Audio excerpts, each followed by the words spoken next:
Physics দ্বিতীয় পত্রের যেই চ্যাপ্টারটি থেকে প্রশ্ন উত্তর করা সবচেয়ে সহজ তার মধ্যে অন্যতম হচ্ছে পরমাণু মডেল ও নিউক্লিয়ার পদার্থবিজ্ঞান।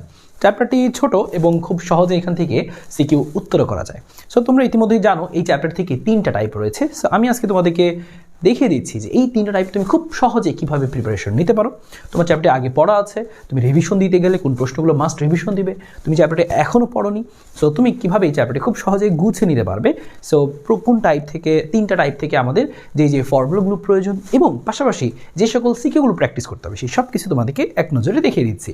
সো ভিডিওটি সবাই শুরুতেই একটু শেয়ার করে দাও বন্ধুরা, যারা রয়েছে তারাও যেন দেখতে পারে, এবং পাশাপাশি তোমার সামনে কিন্তু টেস্ট এবং এইচএসসি পরীক্ষার সামনে আপকামিং। সো তখন তোমাকে খুব সহজে এই চ্যাপ্টারটা রিভিশন করতে খুব বেশি কাজে লাগবে। তো চলো আমরা দেখে নিই। আমরা দেখো এই চ্যাপ্টারটির প্রথম টাইপটা হচ্ছে পরমাণুর মডেল। এই পরমাণু মডেল থেকে তোমাকে বেসিক্যালি পড়তে হবে হচ্ছে যে কয়েকটা সূত্র, যে পরমাণু তার কক্ষপথে যে ঘুরছে সেই কক্ষপথের ব্যাসার্ধ, প্রত্যেকটি কক্ষপথে ইলেকট্রনের শক্তির সূত্র এবং কক্ষপথে ইলেকট্রনের বেগ। এই যে 3টা ইম্পর্টেন্ট সূত্রের কথা বললাম, এই 3টা পাশাপাশি হচ্ছে যে ইলেকট্রন এক স্তর থেকে অন্য স্তরে গেলে শক্তি কী করে, শোষণ করে, বিকিরণ করে। সো এই যে শোষণ বিকিরণের ব্যাপারটা, সো এই 3 থেকে 4টা জিনিস তুমি যদি শুধুমাত্র জানো তাহলে এই টপিকটা থেকে, এই টাইপটা থেকে তোমার বাড়তি কোনো টেনশন করার দরকার নেই। সো 3টা টাইপ থেকে যে কোনো একটা সিকিউ তোমার আসবে, এই টাইপটা তোমার পরীক্ষায় চলে আসতে পারে। সো এই টাইপের জন্য দেখো আমি যে কথাগুলো বললাম সেগুলো দিয়ে প্রশ্নগুলো কীভাবে আসবে তোমার পরীক্ষায়। জিজ্ঞেস করবে কক্ষপথে ব্যাসার্ধ কত, কক্ষপথে ইলেকট্রনের শক্তি কত বা ইলেকট্রনের বেগ কত, সরাসরি গ নম্বর এভাবে জিজ্ঞেস করবে। বা পাশাপাশি বলতে পারে নিউক্লিয়াসের ব্যাসার্ধ কত, এই টাইপের মধ্যে সেটা দিয়ে দেয়। এবং তরঙ্গ দৈর্ঘ্য কত বলতে পারে, যে একটা ইলেকট্রন এই শক্তিস্তর থেকে এই শক্তিস্তরে আসলো, এই বিকিরিত রশ্মির তরঙ্গ দৈর্ঘ্য কত, এভাবে জিজ্ঞেস করে। সো গ নম্বরগুলো এভাবে আসতে পারে, তুমি বুঝতে পারলা 3 থেকে 4টা জাস্ট ফর্মুলা জানা থাকলেই খুব সহজে উত্তর করতে পারবা। অন্যদিকে ঘ নম্বরে জিজ্ঞেস করবে এই টাইপটা থেকে যে ইলেকট্রন এক শক্তিস্তর থেকে অন্য শক্তিস্তরে আসলো এবং এর ফলে যে শক্তি বিকিরণ হলো, সেই বিকিরিত শক্তির বা বিকিরিত রশ্মিটা আমরা আসলে দেখতে পাবো কিনা, দৃশ্যমান হবে কিনা। হ্যাঁ, আরেকটা টাইপের প্রশ্ন আসবে তোমার ঘতে, জিজ্ঞেস করবে যে একটা ফোটন যদি একটা কক্ষপথে একটা ইলেকট্রনকে আঘাত করে তাহলে ওই ইলেকট্রনটার কী অবস্থা হবে, ইলেকট্রনটা কি ওই শক্তি স্তরেই থাকবে নাকি ইলেকট্রনটা ওই স্তর থেকে উচ্চ শক্তি স্তরে চলে যাবে, মানে এমন কোনো ঘটনা ঘটবে কিনা। সো দেখো গ এবং ঘ একদম প্রেডিক্টেবল, মানে এখান থেকে এই ধরনের প্রশ্নগুলোই আসলে আসে। দৃশ্যমান হবে কিনা, ফোটন দ্বারা আঘাত করলে কী ঘটবে, 2টা মাত্র ঘ তুমি করে রাখবা। আর গ নম্বরের জন্য জাস্ট ফর্মুলাগুলো জানলেই চলে, তুমি পরীক্ষায় খুব সহজেই ফর্মুলাগুলো বসে উত্তর করে ফেলতে পারবা। সো 1 নম্বর টাইপ তো চলে গেল। সো আশা করি বুঝতে পেরেছো। এবং দেখো সেই জন্য কোন কোন সূত্রগুলো তোমার দরকার হবে, কক্ষপথে বেগের সূত্রটা, তারপরে এনতম কক্ষপথে ব্যাসার্ধের সূত্র, সাথে সাথে শর্টকাটটা মনে রাখবো এমসিকিউর জন্য, এনতম কক্ষপথের শক্তির সূত্র, শর্টকাটটা মনে রাখতে পারো, এবং ওই যে ইলেকট্রন এক স্তর থেকে অন্য স্তরে যায় দৃশ্যমান হবে কিনা, হ্যাঁ দৃশ্যমান হলে সেটার কম্পাঙ্ক কত, তরঙ্গ দৈর্ঘ্য কত, সেগুলো আমাদের এখান থেকে বের করে ফেলতে পারবো। সো মাত্র এই কয়েকটা সূত্র তোমার জানা থাকতে হবে। পাশাপাশি বিভিন্ন যে আমাদের কনস্ট্যান্ট ভ্যালুগুলো সেগুলো এখানে লেখা রয়েছে, একবার চোখ বুলিয়ে নিতে পারো। সো আশা করি বুঝতে পেরেছো প্রথম টাইপটা। 2 নম্বর যে টাইপটা আমাদের রয়েছে সেটা হচ্ছে এখান থেকে ভর ত্রুটি। সো পরীক্ষা তোমার ভর ত্রুটি থেকে প্রশ্ন চলে আসতে পারে। ভর ত্রুটি থেকে মাত্র 3টা সূত্র তোমার জানতে হবে, যে ভর ত্রুটির ফর্মুলাটা বন্ধন শক্তি, নিউক্লিয়ন প্রতি বন্ধন শক্তি, সহজ হিসাব। সো এভাবে একটা ভর ত্রুটির অঙ্ক আসতে পারে যেখানে একটা পরমাণুর নাম তোমাকে দেওয়া থাকবে, বলবে ইউরেনিয়ামের ক্ষেত্রে, বা তোমাকে বললো যে হচ্ছে যে অন্য যে কোনো একটা পরমাণু দিল হিলিয়ামের ক্ষেত্রে, যে কোনো একটা পরমাণুর নাম দিয়ে বলবে ওই মৌলটার ভর ত্রুটি কত হয়েছে, এখানে নিউক্লিয়াসে ভর ত্রুটি কত হয়েছে, বন্ধন শক্তি কত বা নিউক্লিয়ন প্রতি বন্ধন শক্তি কত, যে কোনো একটা জিজ্ঞেস করবে। ভর ত্রুটি আরেকভাবে দিতে পারে, সেটা হচ্ছে বিক্রিয়া থেকে ভর ত্রুটি দিতে পারে। তোমার একটা বিক্রিয়া দিয়ে বলবে এই বিক্রিয়ার ভর ত্রুটি নির্ণয় করো। তুমি বিক্রিয়ার পূর্বে মোট ভর, বিক্রিয়ার শেষে মোট ভর, এগুলো বের করবা এবং বের করে দেখো বিয়োগ করে দিবা, যে হচ্ছে বিক্রিয়ার পূর্বে এবং শেষে যে মোট ভরটা, এই মোট ভরের পার্থক্য কত। সো বিক্রিয়ার পূর্বে যারা যারা রয়েছে তাদের ভরগুলো আমরা যোগ করে দিব, বিক্রিয়ার শেষে যেই জিনিসগুলো থাকবে তাদের ভরগুলো প্রশ্নে দেওয়া থাকবে, আমরা যোগ করবো, খালি যোগ করে তুমি জাস্ট বিয়োগ করলেই পেয়ে যাবা যে ভরের কী পরিমাণ ত্রুটি হয়েছে।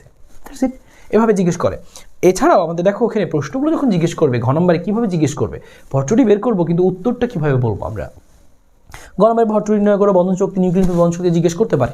এবং ঘ নম্বরে তোমাকে জিজ্ঞেস করতে পারে যে কোন মৌল থেকে নিউক্লিয়ন বের করা খুব সহজ। সো নিউক্লিয়ন প্রতি বন্ধন শক্তি যদি কম হয়, হ্যাঁ এখানে ব্যাপারটা মনে রাখবো যে নিউক্লিয়ন প্রতি বন্ধন শক্তি, সো নিউক্লিয়ন প্রতি বন্ধন শক্তি যার কম, সেখান থেকে ইলেকট্রন বের করা খুব সহজ। ঠিক আছে, সো নিউক্লিয়ন বের করা খুব সহজ। আর কি কোন মৌল থেকে নিউক্লিয়ন বের করা সহজ, সো যেখানে নিউক্লিয়ন প্রতি বন্ধন শক্তি কম, আমরা 2টা পরমাণু দেওয়া থাকলে 2টার ক্ষেত্রে বের করব নিউক্লিয়ন প্রতি বন্ধন শক্তি। এই যে আমরা দেখেছিলাম যে আমরা ভর ত্রুটি বের করবো, mc² করে বন্ধন শক্তি বের করবো, এই দিয়ে ভাগ করলে চলে আসবে নিউক্লিয়ন প্রতি বন্ধন শক্তি। সো এটা তোমার কী করতে হবে, 2 মৌলের ক্ষেত্রে বের করতে হবে, তাহলে দেখবে কার কম। উদ্দীপকের বিক্রিয়া হতে কত শক্তি নির্গত হবে, তুমি একটা বিক্রিয়া দিয়ে বলবে কি বিক্রিয়া থেকে প্রাপ্ত শক্তি নির্ণয় করো। তুমি বিক্রিয়াটা করবা, বিক্রিয়াটা করে দেখবা, বিক্রিয়াটা তোমার করতে হবে, বিক্রিয়া লেখাই থাকবে, তুমি বিক্রিয়া থেকে ভরটুরি বের করবা এবং তারপরে বন্ধন শক্তি নির্ণয় করবা ডেল এমসি স্কোয়ার, তখন দেখবা যে কত শক্তি পাওয়া যাচ্ছে, সেটাই উত্তর। ঠিক আছে, তার মানে এখানে আর একটা জিনিস জিজ্ঞেস করতে পারে এইভাবে, বিক্রিয়া হতে উৎপন্ন শক্তি একটা কণাকে ভাঙতে পারবে কিনা, একটা আলফা কণা বা যে কোনো কণা দেওয়া থাকবে। সো তুমি দুইটা কাজ করবা, একটা তো বিক্রিয়া থেকে শক্তি বের করলা, এই বিক্রিয়া থেকে ভরটুরি বের করে তুমি ডেল এমসি স্কোয়ার করে শক্তি বের করলা, এবং তুমি আলফা যে কণা দেওয়া থাকবে বা অন্য যে কণাটা দেওয়া থাকবে সেই কণাটার বন্ধন শক্তি বের করবা। কীভাবে বের করবা, এই যে আমরা ডেল এম জানি বন্ধন শক্তি বের করতে হয়, এই দুইটা স্টেপে বের করে ফেলবো। এবং তারপরে দেখবা যে তুমি যত শক্তি প্রয়োগ করলা, মনে করো শক্তি প্রয়োগ করলা 50 আর ওটাকে ভাঙতে প্রয়োজন হয় 40, তুমি বেশি দিছো তাহলে ভাঙবে, সমস্যা নেই। তো এভাবে তুমি বলতে পারবা যে ভাঙবে কি ভাঙবে না।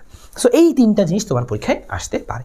আমরা কিন্তু আমাদের ওয়ান শট ব্যাচে খুব সহজভাবে গুছিয়ে এইভাবে তোমাকে পড়াচ্ছি যে একটা চ্যাপ্টারের বেসিক যা যা জিনিস জানা প্রয়োজন সব কিছু সেগুলো জানিয়ে টাইপ ভিত্তিকভাবে আমরা সাজিয়ে দিচ্ছি, যেন তুমি খুব সহজে এই চ্যাপ্টারটাকে গুছিয়ে নিতে পারো। তোমার যেন জানা থাকে এই চ্যাপ্টার থেকে কয়টি টাইপ রয়েছে এবং কোন টাইপের মধ্যে আমার কোনটা অলরেডি জানা, কোনটা আমি পারি বা কোনটা একেবারেই পারি না, এই টাইপ থেকে আমি কোন প্রশ্নগুলো পড়লেই কভার হবে, এই টাইপ পারার জন্য কোন প্রশ্নগুলো পড়তে হবে, এভাবে গুছিয়ে করিয়ে দেওয়া। তাহলে তোমার কিন্তু প্রশ্ন নিতে অনেক বেশি সহজ হবে। তো যারা এভাবে করে গুছিয়ে প্রশ্ন নিতে চাও, কারণ সময় খুব বেশি কিন্তু আর হাতে নেই, তো এই সময়টাকে কাজে লাগিয়েই তোমাকে আসলে তোমার বেস্ট আউটপুটটা নিয়ে আসতে হবে। আগে যা করেছো সব এখন ভুলে যাও, আগে তুমি টাইম নষ্ট করেছো, গাফিলতি করেছো, সব ভুলে যাও, এখন নতুনভাবে স্টার্ট করো। আমরা কিন্তু এভাবে গুছিয়ে তোমাকে প্রশ্ন নিতে হেল্প করবো, তো আমাদের সাথে যুক্ত হতে পারো। এবং এখন কিন্তু তোমরা খুব দুর্দান্ত অফার পাচ্ছ যে মাত্র 699 স্পেশাল অফার কিন্তু তোমরা পেয়ে যাবা। যদি তোমরা এই অফারটি পেতে চাও, একটি স্ক্রিনশট নিয়ে আমাদের যে এই হোয়াটসঅ্যাপ নাম্বারটি দেখতে পাচ্ছ এখানে একটি মেসেজ দিয়ে ফেলো। এবং লাস্টলি তোমাকে বলে দিচ্ছি সবচেয়ে ইম্পর্টেন্ট হচ্ছে তেজস্ক্রিয়তার সূত্র। এই যে দেখতে পাচ্ছ তেজস্ক্রিয়তার 5 থেকে 6টা সূত্র রয়েছে, এই সূত্রগুলো dn/dt - ল্যামডা n, সবচেয়ে বেশি গুরুত্বপূর্ণ হচ্ছে n = n0 ল্যামডা t, অর্ধায়ু গড়ায়ু, এই সূত্রগুলো দিয়ে আমাদের আরেক সেট প্রশ্ন আসতে দেখা যায়। এখানকার প্রশ্নগুলো কিভাবে জিজ্ঞেস করবে চলো দেখি, এবং এটা সবচেয়ে ইম্পর্টেন্ট যে পরীক্ষায় এই টাইপটা থেকে আসার সম্ভাবনাই অধিক। সো এই টাইপ থেকে তুমি কী করবা, দেখো এই টাইপ থেকে তুমি হচ্ছে গণম্বরে আসতে পারে ক্ষয় ধ্রুব, গড়ায়ু নির্ণয় করো, বা একটা পরমাণুর, একটা তেজস্ক্রিয় পরমাণুর পদার্থের 20% ক্ষয় হতে কত সময় লাগবে, এরকম সময় বের করা, হ্যাঁ জিজ্ঞেস করবে। ঘন নম্বরে মেনলি জিজ্ঞেস করবে যে কোন মূলটা তেজস্ক্রিয়তা বেশি, বা 40 দিন পরে 20 দিন পরে ওই মূলটার কত অংশ অবশিষ্ট থাকবে, হ্যাঁ কে আগে ভেঙে যাবে, এরকম বিভিন্ন প্রশ্ন জিজ্ঞেস করবে। সো এই জিনিসগুলো করতে হবে, এবং এই টাইপটার জন্য তুমি বেশ কিছু প্রশ্ন প্র্যাকটিস করবে। আমি তোমাকে কিছু বোর্ডের নাম বলে দিচ্ছি যে কোন কোন প্রশ্নগুলো তুমি প্র্যাকটিস করতে পারো। এবং তুমি দেখো, খেয়াল করো, এখানে আমাদের বেশ কিছু গ্রাফের কিন্তু প্রশ্ন রয়েছে। দেখো গ্রাফেরও বেশ কিছু কিন্তু প্রশ্ন রয়েছে।